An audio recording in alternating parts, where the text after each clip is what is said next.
What if I told you that Hamilton's technical data in Hungary could reveal that Ferrari is on the verge of internal collapse? What would happen if the problem was not the pilot, but the DNA itself of the car? In the first free practice, Hamilton finished 5th, a position that in theory does not sound alarming. However, the times revealed the awkward truth. It was 0.682 seconds of the fastest, Lando Norris, but more crucially, 0.465 seconds from their own teammate Charles Leclerc. In a sport where differences are measured in thousandths, half a second of internal gap equals a desperate cry. The teammate, more than the rest of the grill, is the most brutal judge and the most accurate thermometer of real performance.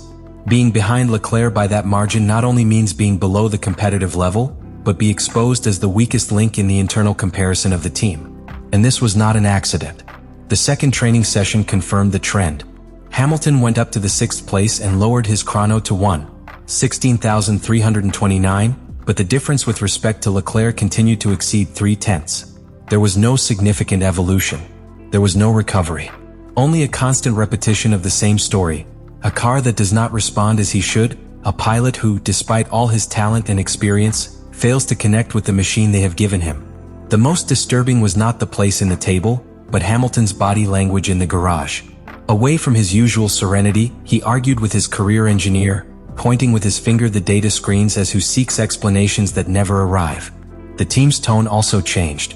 The engineers were less safe, more cautious, and the responses to the media became inaccurate, defensive, plagued by ambiguous terms such as adaptation processes or phase of understanding of the car. Ferrari engineers, broken down the SF-25 data, identified a particularly alarming anomaly. Delta A curve behavior was erratic. In theory, this parameter represents how the performance of the car varies between different circuit sections. All monoplays have a certain degree of difference between curves, but in the case of Hamilton, that variability was extreme and unpredictable. The car not only behaved differently between a quick curve and a slow something expected, but between two curves of practically identical characteristics. That oscillation has no logical explanation since the tuning. Talk about a deeper problem. The keyword that began to be repeated in technical meetings was incoherence. The SF-25 does not offer a clear response to the pilot's inputs.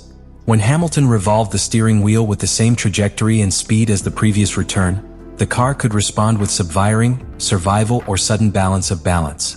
That makes each curve a dice run. For a pilot who bases his confidence on the mechanical predictability of the car, this is a competitive death sentence. It is impossible to attack the limit when you do not know if the car will fulfill what you are asking.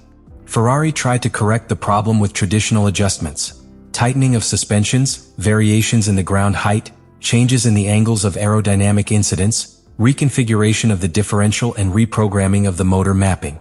However, none of these adjustments had a significant impact on Hamilton's driving. This is precisely what leads to think that the origin of the problem is not in the superficial setup of the car, but in its structure itself, in how the chassis, suspension, and control systems interact under dynamic load.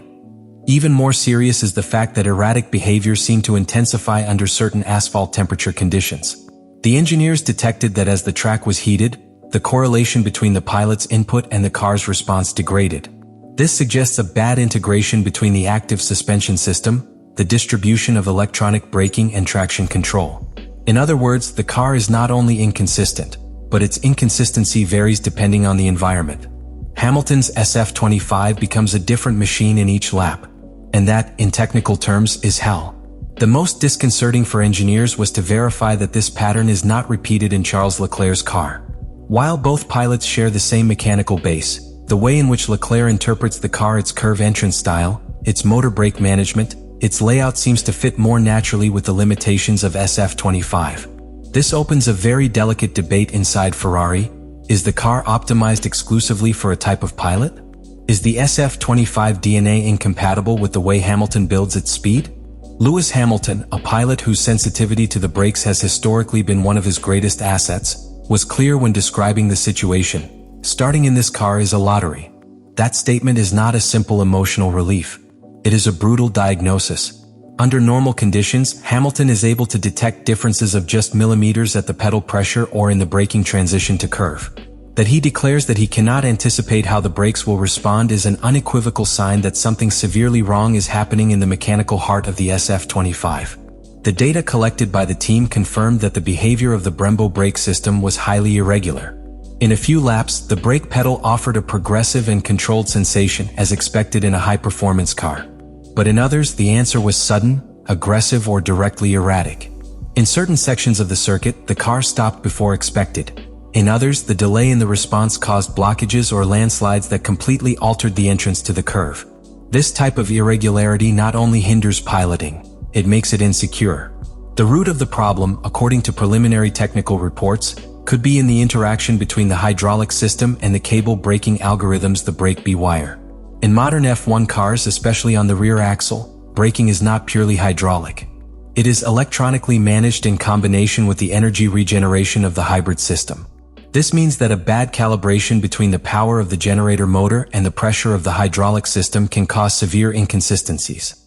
If the system decides that it will recover energy in a curve, but the level of adhesion or the temperature of the brakes is not adequate, the result may be a lack of immediate response or an unexpected block. Hamilton lived in his own flesh in each lap.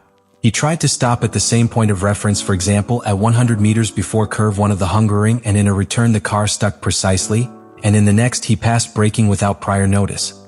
This behavior is not only Ferrari improper. It is unacceptable for a tip team. Ferrari tried to mitigate the situation by adjusting the brake bias braking distribution and modifying the brake-by-wire cartography. However, each change introduced new variables that altered the general balance of the car.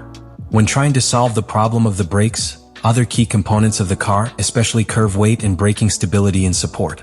This type of technical commitment shows that the problem is systemic, not superficial. The most alarming thing is that this specific failure does not seem to replicate in the Leclerc car. This suggests that the defect could be linked to the physical unit installed in the Hamilton car, or that the combination of its driving style with the parameters of the SF-25 generates a negative synergy that Leclerc, due to differences in its way of dosing the brake or preparing the curve, does not experience.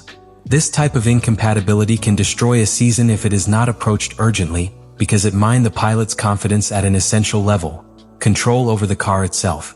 For Hamilton, every attempt to correct the problem became a source of frustration. Each lap was an uncertain exercise. I couldn't attack. He could not defend himself. And most importantly, I couldn't trust. In a category where every centimeter of braking defines a position, and where the perfect entrance to a curve is the prelude to a quick lap, an unpredictable brake system makes the car an enemy. What happens with Lewis Hamilton's car in the Hungary Grand Prix is not a simple problem of tuning, nor is it the typical adaptation process between pilot and car after a change of equipment. What is revealed in the data and in the internal dynamics of the team is much deeper. A structural dysfunction that can threaten the entire Ferrari campaign in 2025. The SF-25, at least in the version that has touched Hamilton, is not only unstable, it is incoherent. And that technical incoherence has implications that go beyond track performance. In addition, this situation compromises strategic decision-making. How do you align your two pilots if one of them is running with a car that does not respond? How do you run a double stopping in boxes, an undercut strategy, or a position defense, if you cannot trust that both cars can act with similar levels of consistency? And what is even more serious, how do you manage team dynamics when one of your pilots, with Hamilton's reputation and history, begins to feel that he is running at technical disadvantage? If Ferrari has created a platform that only works for a specific profile, it is not only limiting its performance this year, it is sowing a precedent of conceptual fragility that could be repeated in future seasons. Beyond the technical analysis, what has fractured in Hungary is the unwritten pact between pilot and team, that implicit agreement in which the pilot is delivered to the car, trusting that the team has created a tool that will allow it to compete to the limit. When that trust breaks, everything else falls apart. Performance, strategy, motivation, even internal policy. What we have witnessed in Budapest is not just an isolated episode. It is an early alert of what could become a prolonged crisis if Ferrari does not react quickly in depth. In this context, Hamilton's role is transformed. He is no longer just a pilot looking for victories. It is a change catalyst, a failure detector that exposes with its pilot the limits of the current design. And that is possibly the greatest contribution you can make to Ferrari: force her to face her basic errors, to rewrite her technical approach and build a car that can be competitive not only with Leclerc, but with any elite pilot. What happened in Hungary is not the end of a story. It is just the prologue of a narrative that could redefine the entire season. Therefore, the next logical step is to expand the analysis towards Ferrari's development patterns in previous years, compare how other teams have managed transitions between pilots with very different styles, and above all, discover what Maranello can learn from this convulsive start to correct the course before it is too late.